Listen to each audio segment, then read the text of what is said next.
Em relação à lei, o decisor, quem está dotado de competência para decidir o caso, tem que ouvir todas as partes em litígio, todas as partes em conflito.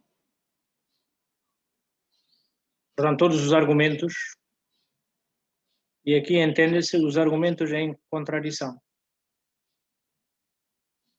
Portanto, o decisor não pode ouvir só um lado e tomar a decisão. Ele tem que ouvir ambas as partes. E é exatamente isso é que se entende por princípio do contraditório.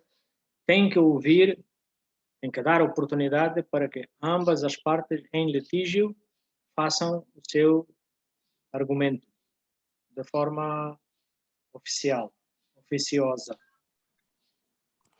Por isso é que nos tribunais há o período de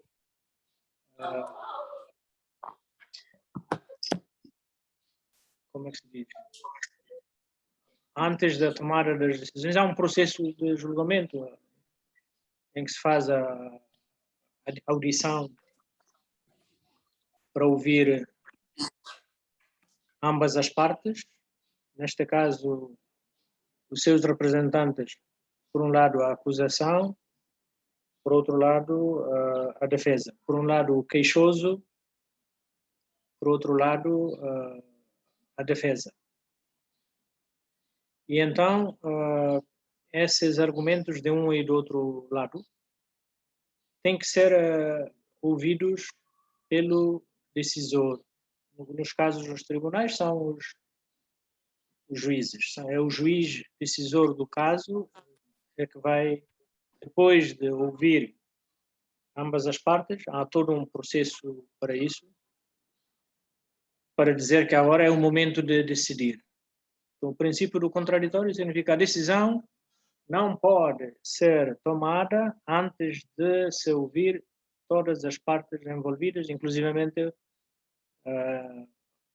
as testemunhas, para dar depois a auscultação das testemunhas, tem que dar também ponderação às evidências, às provas, tudo isso entra antes que a decisão é tomada. Por quê? Porque assim é que se acredita que a decisão não é parcial a um lado ou a outro lado. A decisão é imparcial.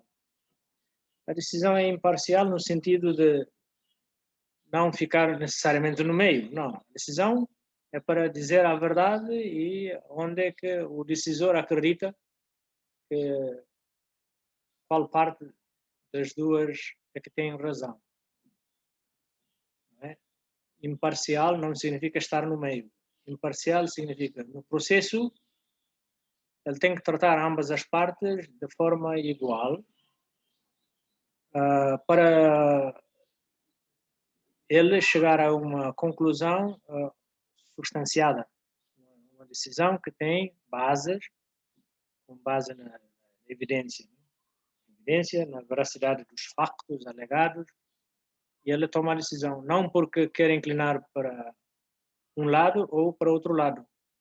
Quando a decisão vem a favorecer um lado e em prejuízo do outro lado, não significa que o juiz está a fazer uma decisão por tendências pessoais. Não. É que o juiz chegou a esta conclusão por força dos factos, das evidências e de uma jurisprudência imparcial. Ok? Então, em resumo, o princípio do contraditório significa dar oportunidade e,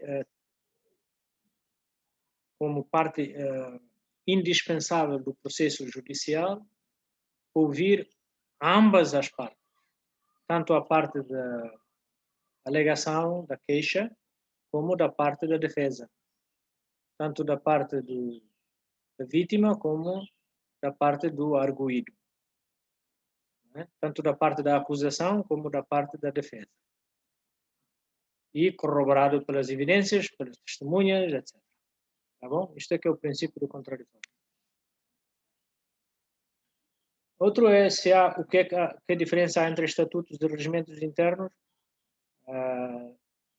No nosso caso, não vamos muito longe. Os estatutos regulam, por exemplo, aqui a instituição, no UNTER. Os regimentos são mais para a forma de relacionamento e procedimentos internos, processos internos da instituição. Os estatutos, para dar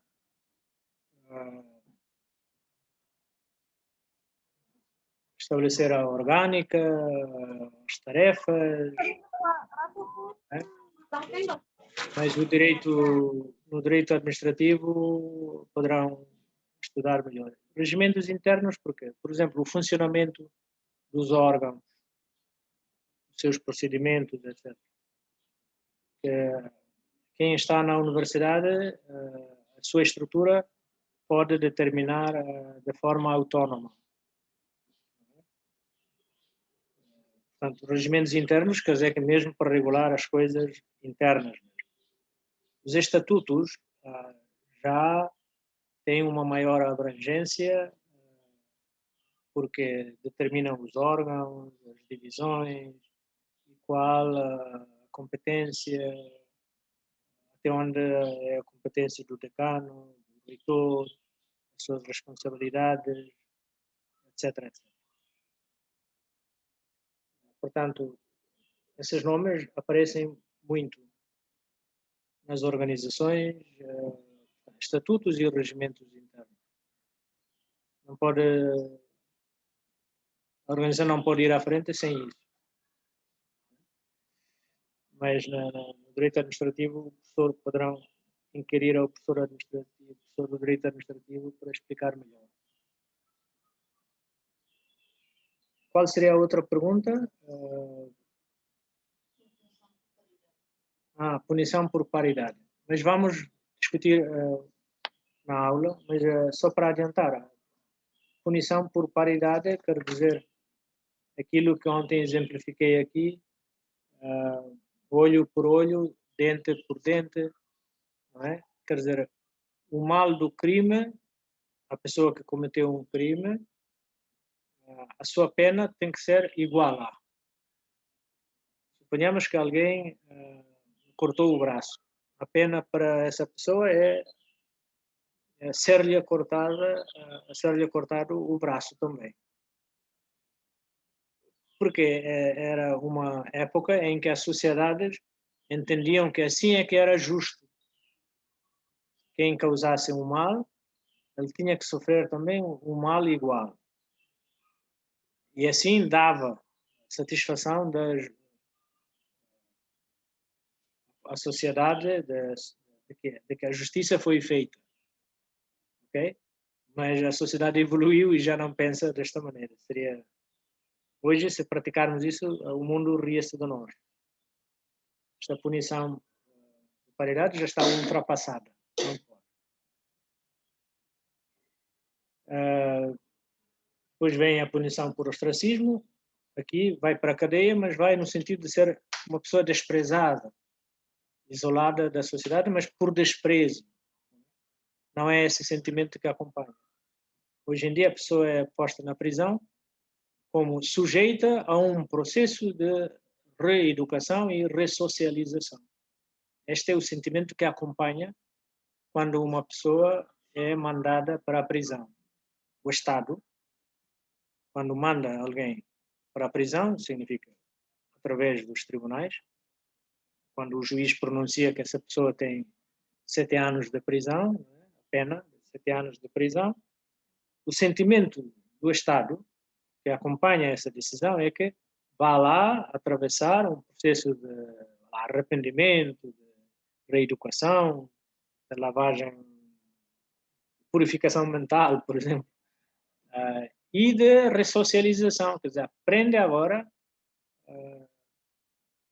como é que se deve viver na sociedade, não é? mas estando isolado, para poder sentir e apreciar a bondade de viver em sociedade. Como é que se diz? O valor de se viver em sociedade, que goza de liberdade, capacidade de respeitar o direito das outras pessoas, etc. Vocês parece que começa a internalizar esses valores quando está no isolamento, quando está na prisão. Processo de ressocialização. Isso é que se diz, a finalidade da pena é para pôr a pessoa num processo de reeducação, de tomada de consciência do valor de viver em liberdade na sociedade. Mas as pessoas não caem na conta até que são encarceradas, até que estão dentro da prisão, é que começam a sentir o valor da liberdade. Quando está livre, está com tendência de fazer crimes. Quando é posta na prisão, é que bate a testa e diz: eu não devia ter feito aquele crime. Porque agora, quando estou na cadeia, sinto que eu já não tenho liberdade de convivência social como anteriormente. Portanto, agora vou cumprir essa pena, mas internalizo, começo a fazer exame de consciência e depois com os aconselhamentos que eu vou recebendo de visitas de psicólogos, de orientadores espirituais, porque por isso é que os padres, os capelães, não é, vão visitar as prisões. Os psicólogos vão visitar as prisões para dar aconselhamento. E mesmo pessoas da família, pessoas mais velhas, que vão lá para dar coragem, de vez em quando os amigos vão lá dar coragem para aguentar até o período em que é autorizado a sair, mas quando sai, já não sai com a mesma atitude anterior, né? Quando estava ainda no processo de julgamento, na prática do crime, etc. Sai já com a convicção de que agora vou ser uma pessoa melhor, um cidadão mais cuidadoso, mais cumpridor da lei, mais respeitador dos direitos dos outros. Não é? Portanto, há um processo de tomada de consciência do valor, é, da liberdade, da vivência em comum na sociedade. Pessoas que não dão valor à sua liberdade, até que são postas na prisão. E aí é que sentem o sofrimento. Portanto, é melhor tomar consciência do valor da liberdade sem ter que estar na prisão para ganhar essa noção. É? Bom, mas então vamos com essas perguntas iniciais e as respostas de esclarecimento. Vamos entrar na matéria propriamente dita para o dia de hoje. Já fomos tocando na matéria. Ontem também falámos um bocado, mas quer dizer,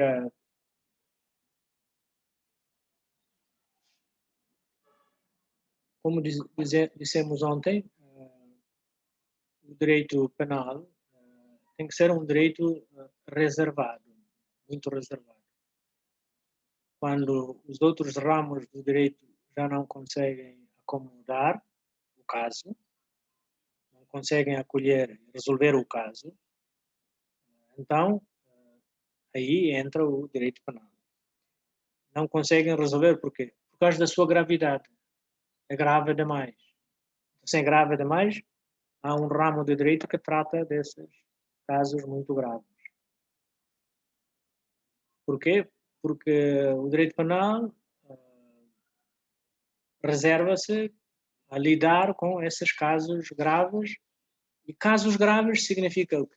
Casos graves significa que o bem jurídico que foi lesado é um bem jurídico de grande valor. É um bem jurídico considerado essencial. Um bem jurídico considerado fundamental e necessário para a vida em sociedade. Necessário no sentido de indispensável, não se pode dispensar. Suponhamos que a liberdade de circulação. A liberdade de circulação já fica um bem muito consagrado para os nossos cidadãos. Os nossos cidadãos têm que ter a liberdade de movimentação, de deslocação, a não ser nos estados declarados de emergência, estado de sítio, em que o governo invoca razões para limitar a liberdade dos seus cidadãos.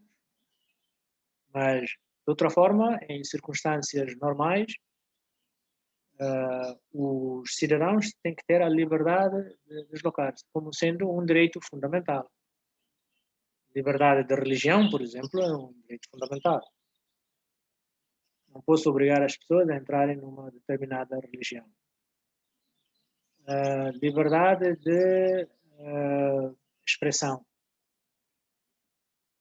acautelando os limites, não é?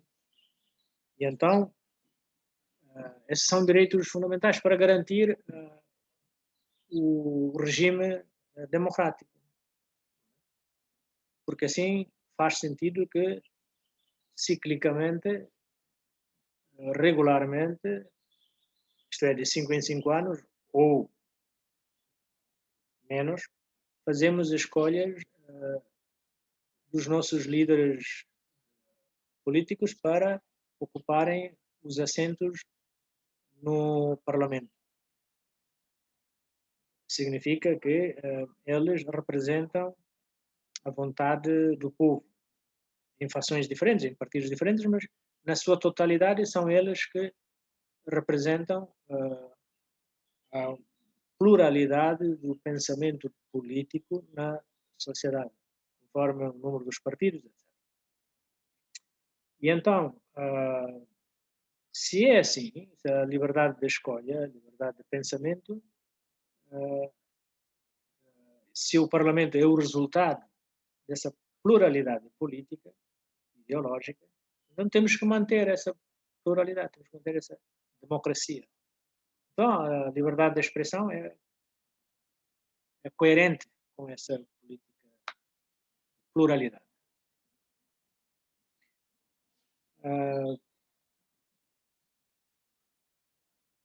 Para dizer também que os bens jurídicos de maior valor na sociedade, esses bens jurídicos são tutelados, são protegidos, principalmente pelo Estado. O Estado é que reclama para si a tutela da defesa desses bens jurídicos considerados essenciais.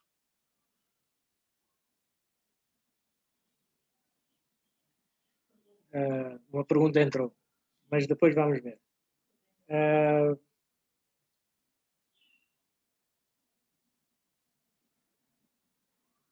Não é difícil nós conhecermos esses bens jurídicos. Os nossos legisladores já fizeram esse trabalho. Nós só temos que ler. Onde é que vamos saber se um bem jurídico é essencial ou não? É só percorrermos o nosso Código Penal. O Código Penal é um livro que registra os tais bens jurídicos essenciais, considerados essenciais. Então, cada artigo que está no Código Penal é um artigo que reflete um bem jurídico essencial, um bem jurídico fundamental, indispensável para a vida em sociedade. Os legisladores já fizeram este trabalho. Nós só temos que usar o Código Penal para conhecer, desde a vida por abaixo. E vamos ter também a vantagem de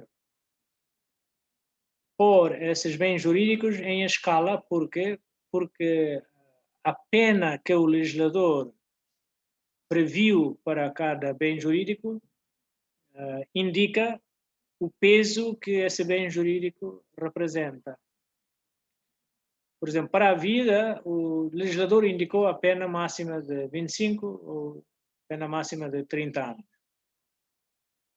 Então, significa que, afinal, a vida pesa muito, porque quem praticar homicídio é punível com uma pena de prisão que vai até 25 anos ou que pode ir até os 30 anos.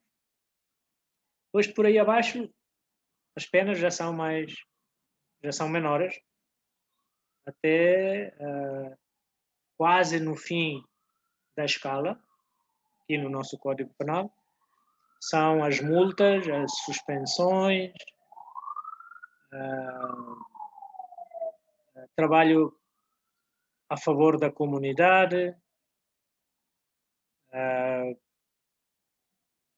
quer dizer que já não vai para a prisão, mas sofre algum tempo de suspensão, sofre algum tempo de trabalho à comunidade ou paga alguma multa.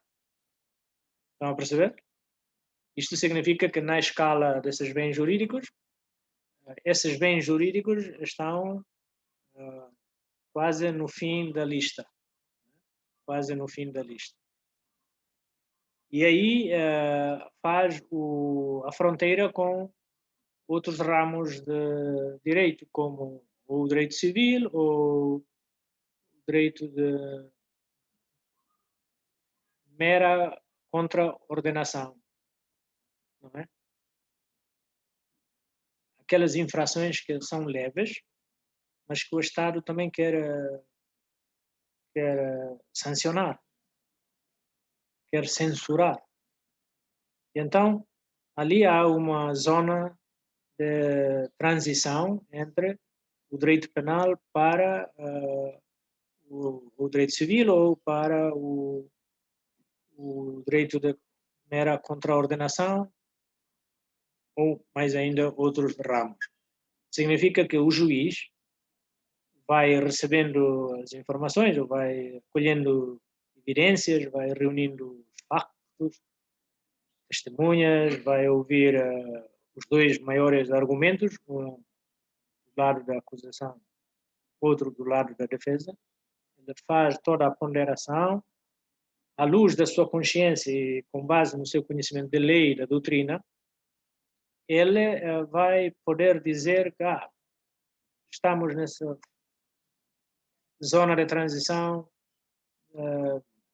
eu julgo ou nós julgamos que este caso pode-se remeter apenas ao direito administrativo ou ao direito de mera contraordenação ou ao direito civil. Não há necessidade de ser resolvido ao nível do direito penal. Não é? 5, né? Portanto, há ali no processo judicial ou no processo das investigações, alguém vai poder fazer esse pronunciamento. Ou a própria Procuradoria, na avaliação dos factos, pode mandar remeter para outro ramo de direito e, assim, ele não faz avançar para o juízo penal. Amanhã depois, quando acabarem o curso de Direito, e se pretenderem ingressar na carreira de magistratura judicial, advocacia, vocês podem frequentar mais um curso adicional de fortalecimento no Centro de Formação Jurídica de Caicoli. Ali terão 2 anos e meio para entrar mais a fundo em questões de Código Penal, Código Civil, Código de Processo Penal, Código de Processo Civil, e aí estudam mais a fundo para ganhar maior profissionalismo na apreciação dos casos e no julgamento dos casos, né, na decisão dos casos. Portanto, era para retomar a ideia, há como que uma escala que vai do máximo ao mínimo, e já quase na parte final, o mínimo, há ali uma zona de transição, em que o juiz, se achar que é conveniente, ele manda para o direito civil ou o direito administrativo ou de mera contraordenação. Por quê? Porque a lesão é leve, é considerada leve. E aí ele remete e improcede no processo judicial penal. Improcede, quer dizer, não vai avante, mas manda para outro ramo de direito. Isto só acontece nos casos em que a lesão é considerada leve. Portanto, há uma escala e não temos que saber de cor essa escala, é só usarmos o Código Penal. No Código Penal vamos conhecer os bens jurídicos e o seu peso. Mede-se o peso pela pena que o legislador previu. Há casos em que o legislador prevê 8 a 20 anos, então deve ser qualquer coisa pesada, não é? Grave. Há coisas em que, há casos em que o legislador prevê, por exemplo, 6 meses de suspensão ou uma multa. E o que é característico no nosso código, característico porque aparece sistematicamente, é que quando o juiz diz pena de prisão é de 3 anos, não se esqueçam disso. A pena de prisão é de 3 anos. E 3 anos significa não pode, como é que se diz, ter como única solução indo para a prisão. Quando diz 3 anos de prisão, automaticamente o juiz diz ou multa. O código diz 3 anos de prisão ou multa. Mas não diz 10 anos de prisão ou multa. Não há 10 anos de prisão ou multa. Não pode.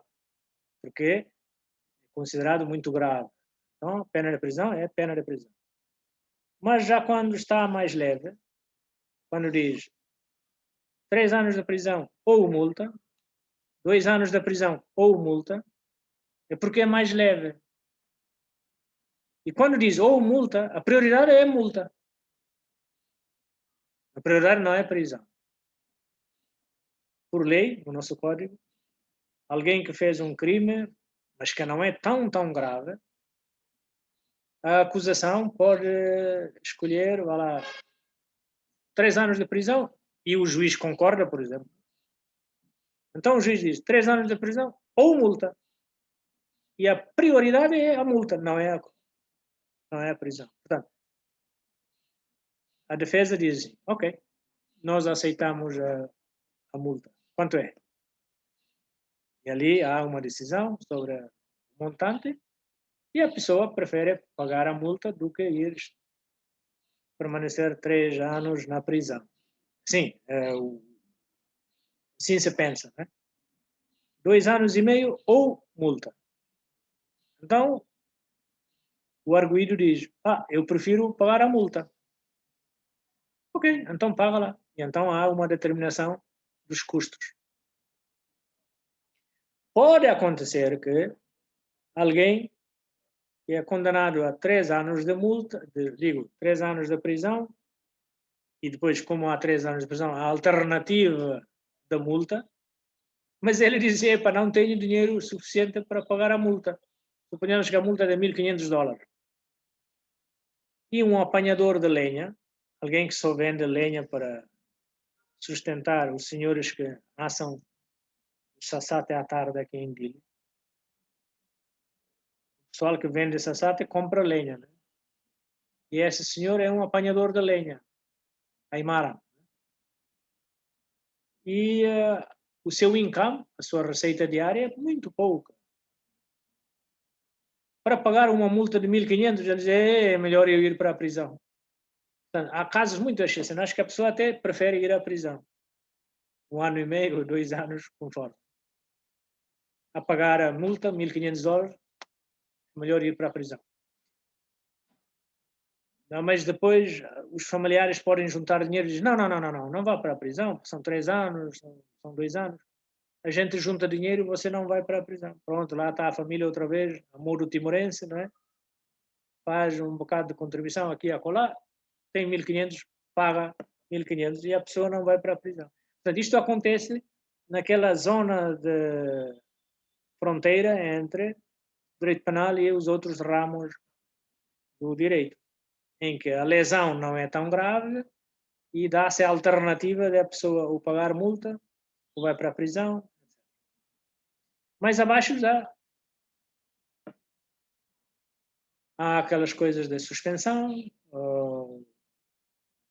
6 meses ou 1 ano de prisão. Tudo isso é apenas nominal, simbólico. Quando se diz